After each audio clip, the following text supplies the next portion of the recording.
playing totally, and we'll see if, you know, with the fact that top lane is a support, might really want to see something out of the bot line. Yeah, I was just kind of trying to do a mental stock of which supports it ended up being banned with the Braum being taken out, and knowing that they're up against Nautilus Aphelios. So tons of kill pressure with this Misfortune Leona. I think it's probably the right choice. I'm personally a little sad we don't get to see the Yuumi, Olaf, Soraka battery run through teams, but you can understand why you would just want the strong 2v2 matchup against Cody Sun Stunt. Yeah, I definitely don't like Yuumi in a Misfortune when you're against an engaged support. It's like just too risky. You run the Yuumi when you're Ezreal and you can arcane shift away from stuff, but MF cannot really natively dodge the hooks. Exactly. You've seen the Twitter post from some of the LoL designers where they added 7 more hooks to Nautilus Q. You know, that's what it feels like sometimes when you don't have a support tank for you in lane.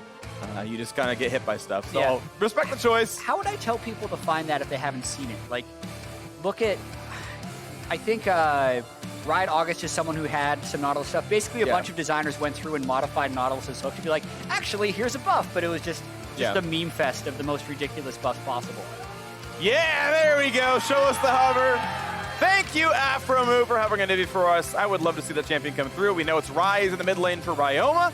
Lee Sin comes through for Meteos, got answering Grig's Olaf. What are they playing, actually? It's Ornn! It's Ornn in the mid lane, Froggen. That is the least nibby thing you could do. And also probably like the best team comp. Oh, of course. I think I've been a personal fan of Ornn mid because I think he can wash a lot of lanes, and I also think this fits very well with the Olaf jungle. So we haven't seen many carry performances out of Grig, but he is primed to do so here. He can hard farm, he can get an upgraded Black Cleaver, and he can have the Soraka pumping him up into fights, where if he just gets to Jungle Enchant as well as Black Cleaver, he can probably just kill Cody Sun's Aphelios whenever he wants. Yeah, you're not getting away from him with that. Like, you don't have CC, you have no peel, you have no blink, you are getting dropped down. The best you have is Scythe Pistol's up there and you press Q and you kite backwards and you try to run as fast as you can and he's still quicker than you. So we'll see what the game looks like. It's going to be an exciting one. A battle at 2 teams tied for 4th place right now. Team on the red-hand side, Dignitas, had a 3-0 start. You thought, hey, maybe they're a real top performer, but they dropped to 3 of the top teams in the league right afterwards. You got to see, can they now stack up against 100 Thieves, who themselves have been quite a delight, actually. I think a lot of people had them fairly low, some had them quite high. 3-3 is obviously a pretty average performance, but I think their ceiling is very good as well. And now we'll see if Meteos Lee Sin, he can learn it during the game. He learned it like 3 years ago, I thought, at the World Championship. That's the meme.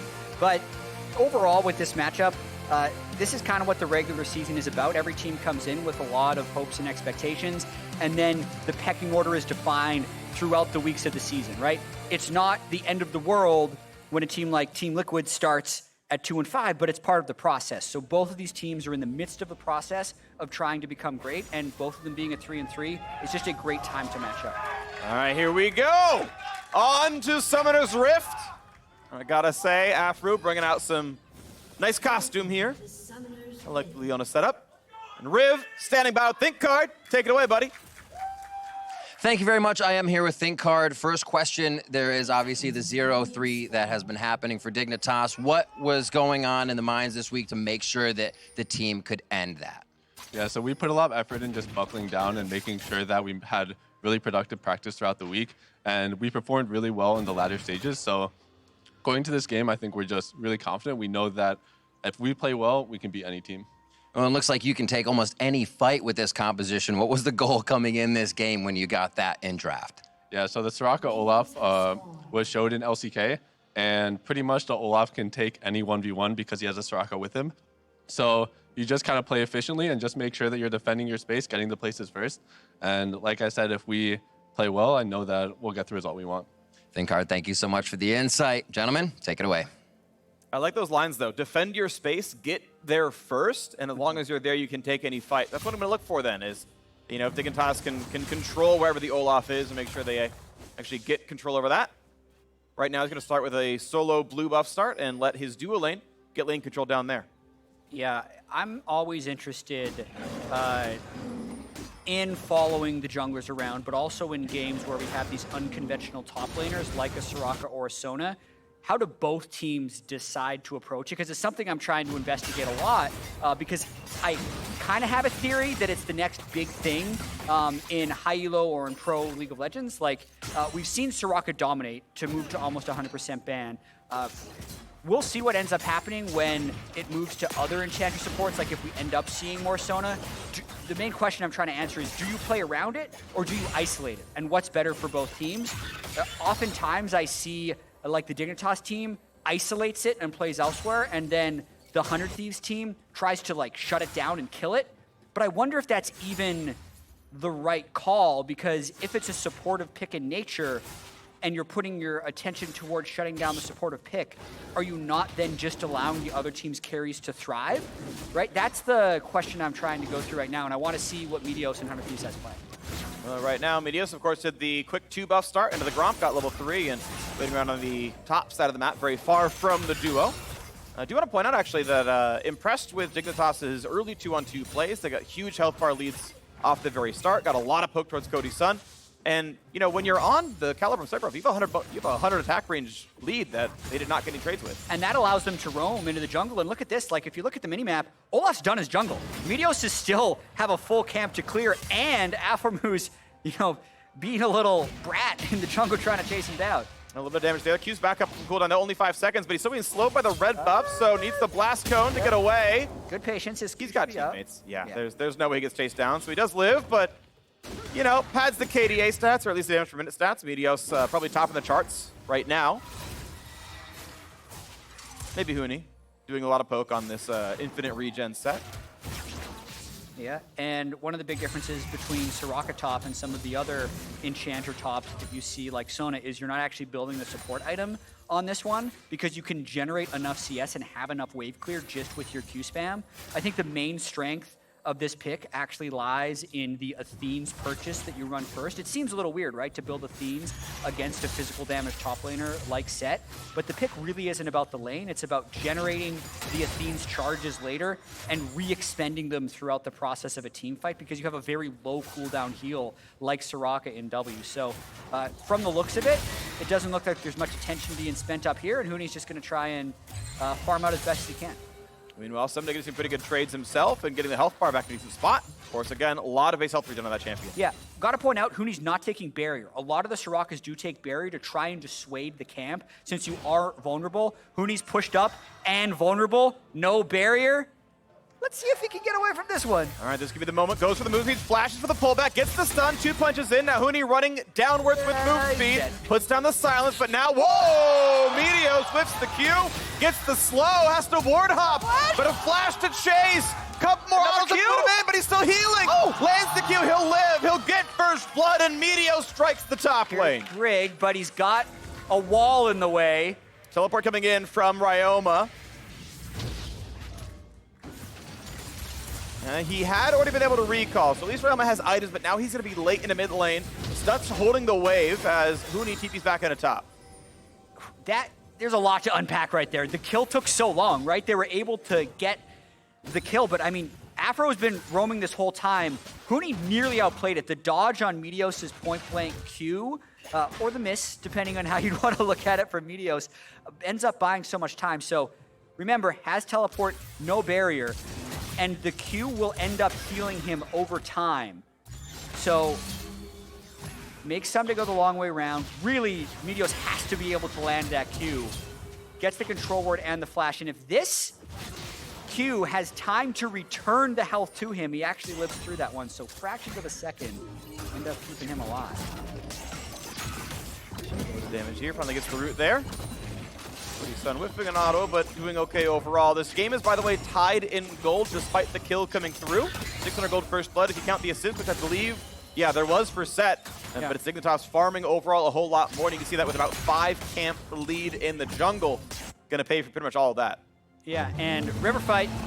All right, here comes the Ornn horn, honk, knock up. Grig's there as well, but misses the slow. These Qs are not landing, and the flash gets Ryoma away, gets a bit of damage, walks out. River control still going over to Dig.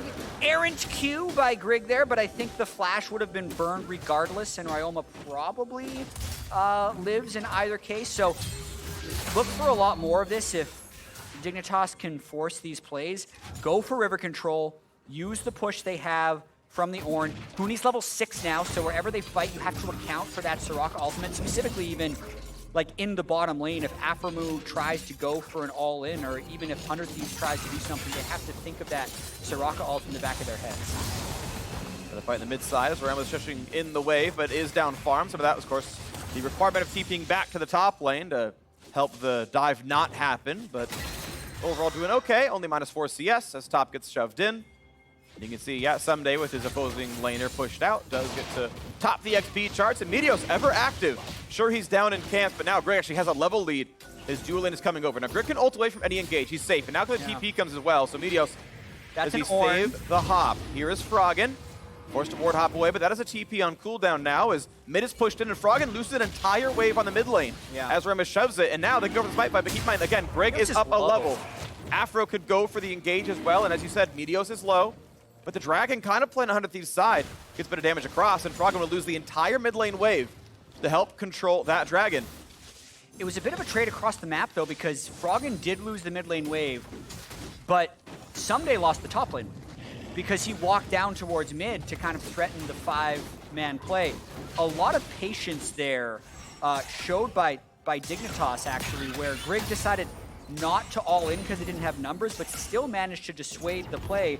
And he saw Meteos get very low there, so now that Froggen's kind of returned to lane, I wonder if Dig just starts it up. Yeah, I don't think that 100 Thieves can contest anymore.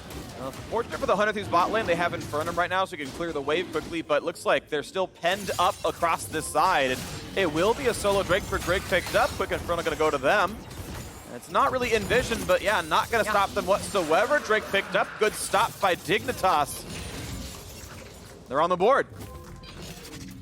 Good patience. Oh, Image here, ult goes in, ignite, good flash gets away. It does force the flash out, and the ult out of Johnsun as well. Yeah, no Soraka ult burn, no heal burned either, so Flash trying to get out of the bullet time as quickly as possible. I really want to see, Phreak, how much Dignitas commit to the Olaf hardfire.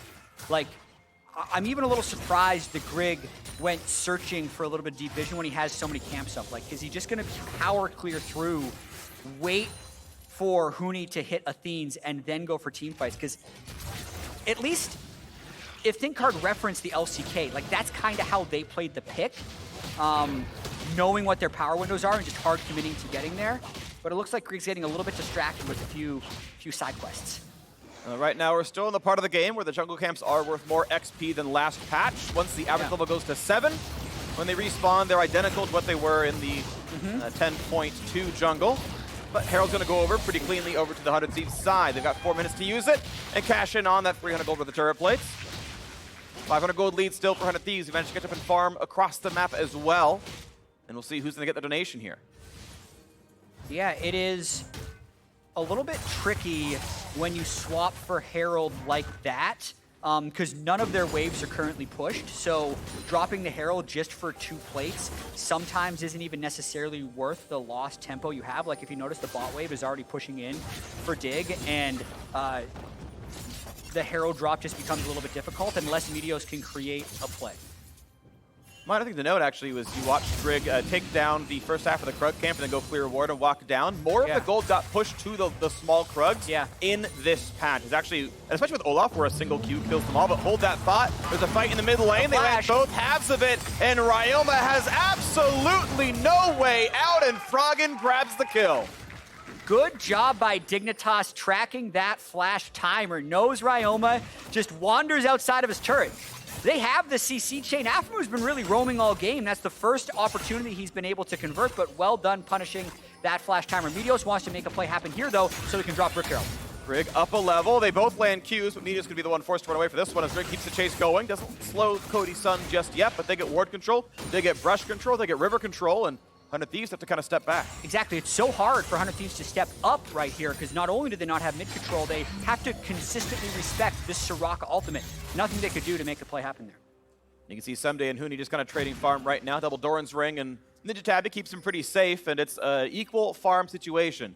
Teleports are back up, both level 9. Huni, of course, has the global ulti available, but we are not seeing Ssumday go for big pushes. Last time I ever seen this matchup, it was, I think, Broken Blade, and he was pushing really hard, just kind of ulting on cooldown, trying to chunk down the opposing top laner, and Ssumday not able to do it here, as Grig actually helps poach a couple of the chickens.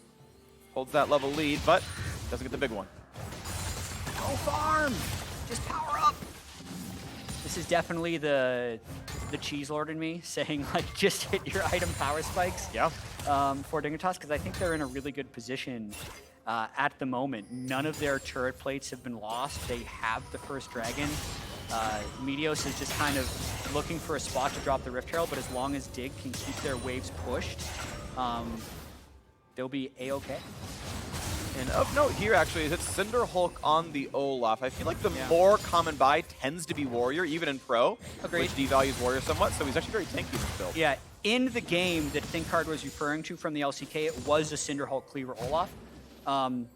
Not exactly sure why, but definitely if you're looking for like a late game Olaf, the Cinder Hulk, especially the upgraded Cleaver, you're going to end up having like a really large amount of tankiness. All right, well, Meteos, without too many issues, gets both Qs, takes down Scuttle.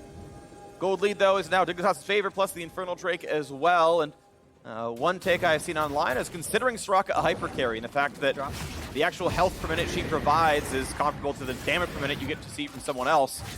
And it makes you win every team fight. Cody's got to walk up, make sure they're in turret range, and gold is split between Stunt and Meteos. That's all they get, though. Yeah, that's the conversion of the Herald that you're going to take because plates are going to have, but Dignitas is totally okay with that one because essentially they traded the 240 gold from the Herald take right there, and they got 2 plates off the bot turret when Cody Sun and Stunt roamed up there anyway, so it's actually a 50-50 trade. As it being equal, 500 gold difference still here. Dignitas feeling pretty comfortable, but worth pointing out that it's not that much damage on the composition. It's really just the misfortune. Keep in mind, Leona's damage even went down a bit for her W and her E. At this point, it's a full 25 damage of a full combo. What's that TP going by Soraka? Okay, good take there by 100 Thieves before Dignitas was able to get the proper reset. Huni was going back to get Athenes, but basically a little bit late. Allows 100 Thieves to get that, and no fight breaks out. You see only one plate across. 100 Thieves get their one from the Herald they took off the lane swap, or at least the attention swap for a short time. Drake's now 1-1, 3 Oceans to spawn at the very least for the rest of the game, as Grig is waiting to see if someone else to defend the bot lane, if it's just Ssumday or if there's someone else coming in. Grig can't stay. He could have ulted away. He'd have been alive no matter what, but has to walk out of this one all the same, and we still have a fairly measured early through mid-game. Meteos wants some of the Krugs. Smites away 42 gold, but this is going to be a turret dropping down. 100 Thieves not able to defend this, and Dignitas going to grow their gold lead. 650 for the turret, plus the first turret gold on the top, and there you go. Cash earned, and 1,000 gold lead now for Team Dignitas. Yeah, overall playing pretty solid. Grig opting to apply a little bit of map pressure there, ends up paying off with this. We'll be interested to hear Blabber's thoughts on the Olaf power farm jungle. I think that's something that C9 wouldn't mind pulling out as well. Because, Phreak, just like looking at this game, we're about to hit Ornn upgrades. We're waiting on, you know, Infinity Edge for Johnsun, Black Cleaver for Grig, just the natural items that will come in for Ornn once he hits levels. And if they can get kills before then, it's just kind of icing on. Cody's flash still doesn't dodge it, but he's far enough away that they don't chase it down. The rest of the squad was there to defend him. Puts in a turret to make doubly sure, and he's going to be fine. That's ult for flash, but ironically didn't need the flash. Yeah, you're probably right about that with the backup that he possibly had. And 100 Thieves is really struggling to make something happen right here. Hard to run into an Olaf, hard to run into Soraka, but Dick has maybe the outscale. They find a lot of CC to get support. Nautilus, good damage there. Kick by some time, and Hughes stopwatches away, then flashes. Loses every cooldown, but now the flash chase. Stunt has nowhere to go, and they just run him down. Dignitas, they're first. Yep, they had 5 there. Ssumday's off in a side lane, not willing to come in for the rest of the fight, so it's probably going to be a turret trade for a kill and a Rift Herald, but again, I think that's a trade up for Dignitas.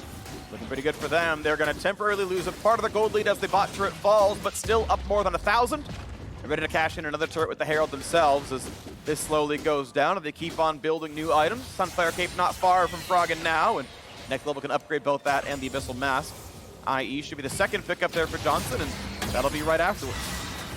if they can get this turret a little bit lower. That'll be mid-turret for them as well, trying to up the tempo right here, knowing Ssumday stuck around to kill an extra wave after killing the turret. So trying to take advantage of that map pressure. They might get a second charge off their Grig. All right, there's the first little bit, though. 2 turrets to 1, and they're aggressively clearing in the mid lane. And yeah, that charge is going to land, so they're going to get that turret to half HP. The damage to kill it just wasn't there. And we'll see the scraps of that taken up in about 5 minutes.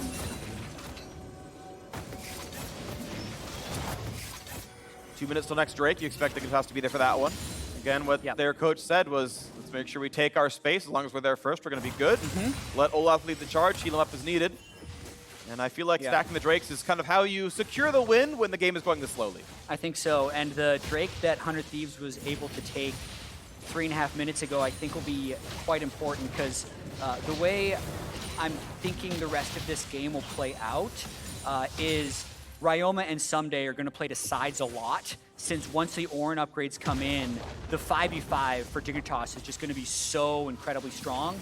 So it's like 100 Thieves applying side lane pressure, while Dignitas try and acquire this Mountain Soul, but they're minimum 11.5 minutes away from being able to do that if 3 Drakes eventually come through. So look for 100 Thieves to try and split up this map as much as possible.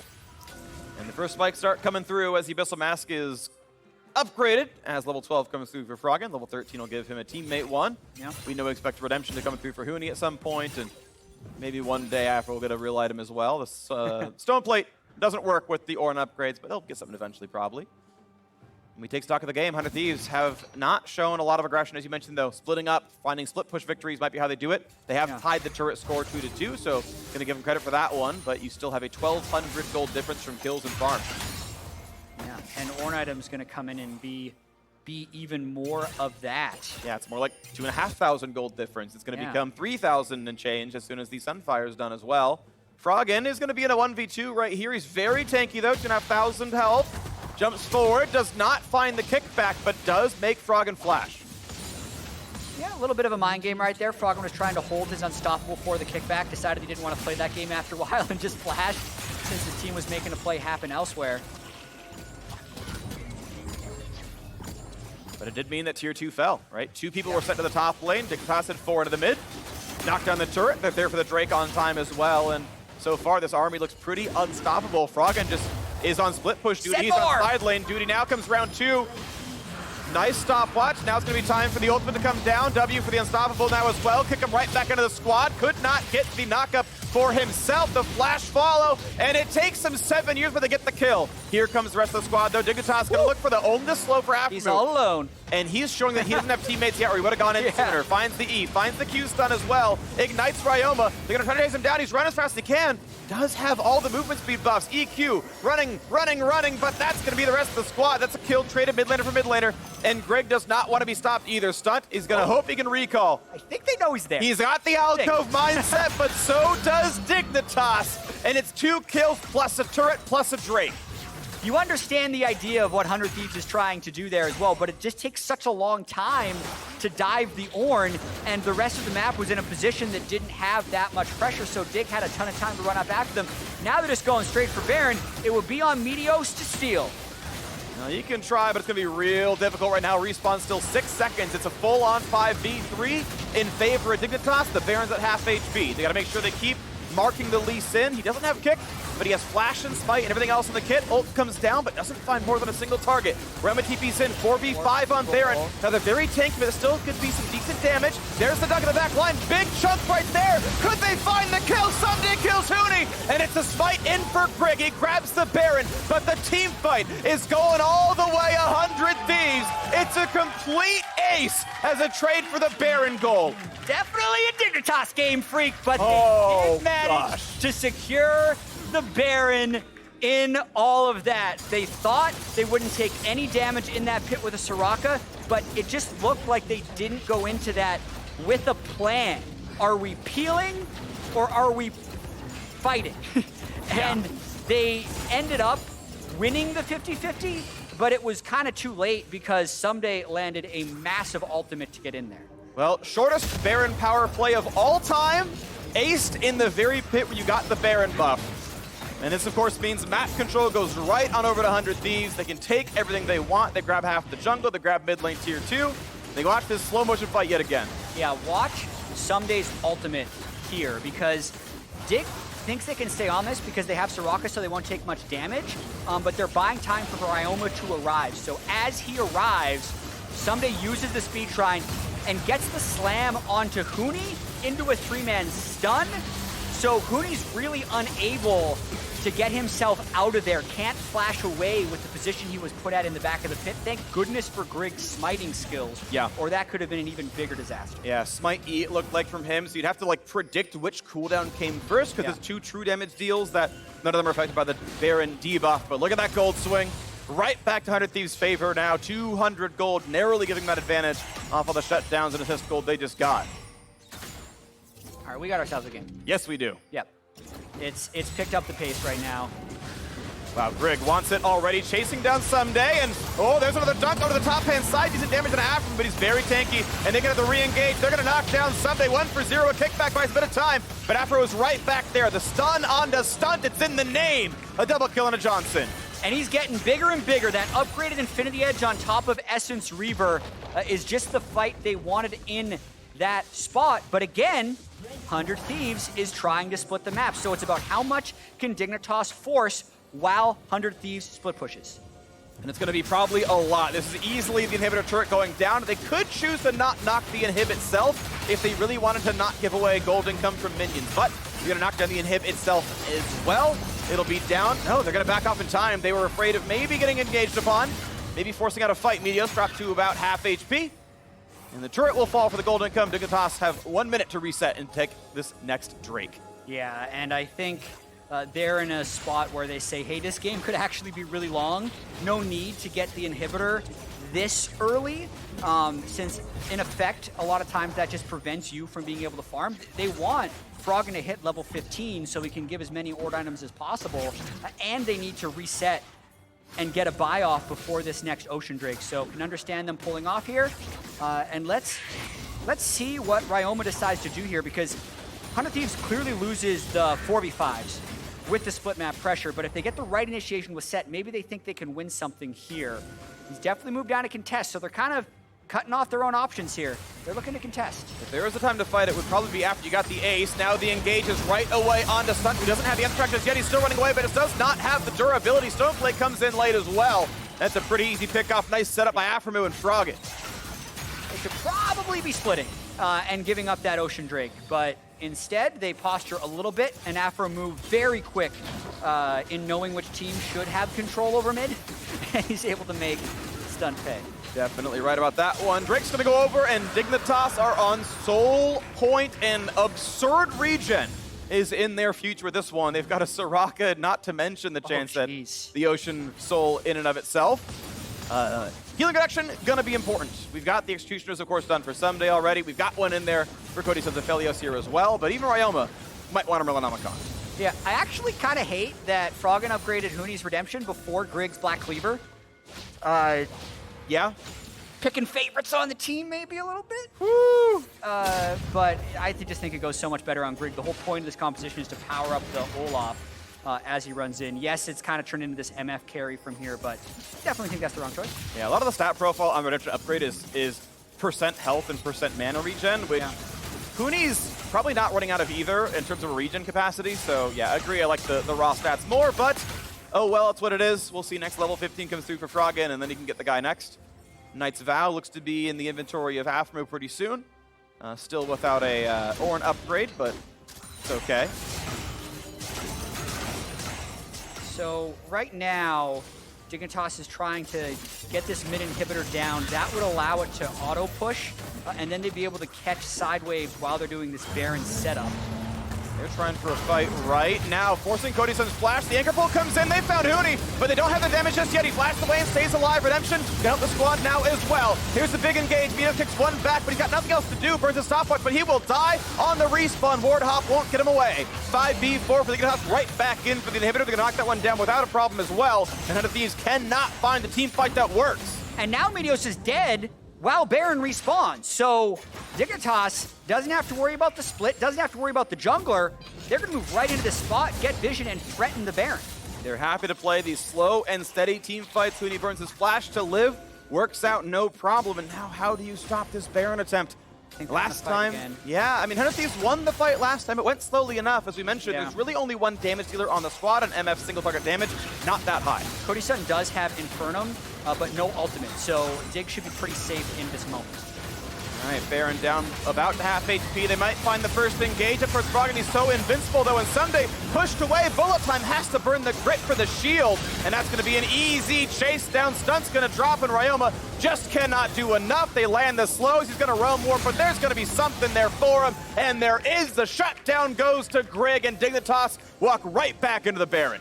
They just are this blob that moves towards you, like this unstoppable charge of Olaf, Soraka, Leona. I talked a lot about this Soraka making Grig unstoppable. What I'm really noticing is it's making Aphromoo unstoppable. Like, he is just a mega tank coming in here. Yeah. If they secure this Baron. It's triple front line with Soraka and an MF for the laning phase. And nothing is dying. They're slow really team fights, but it is working out for them. I think it's a really strong team composition. I mean, you can see Aphromoo just going straight into Ssumday, like face tanks the true damage of Sett. Doesn't matter, right? The Soraka is farmed to a point. I wanted to kind of go back to the point you mentioned about, like, some people calling Soraka a hyper carry. The language I would use is just hyper scaler. I still personally think, like, carry in our terms is the damage dealer.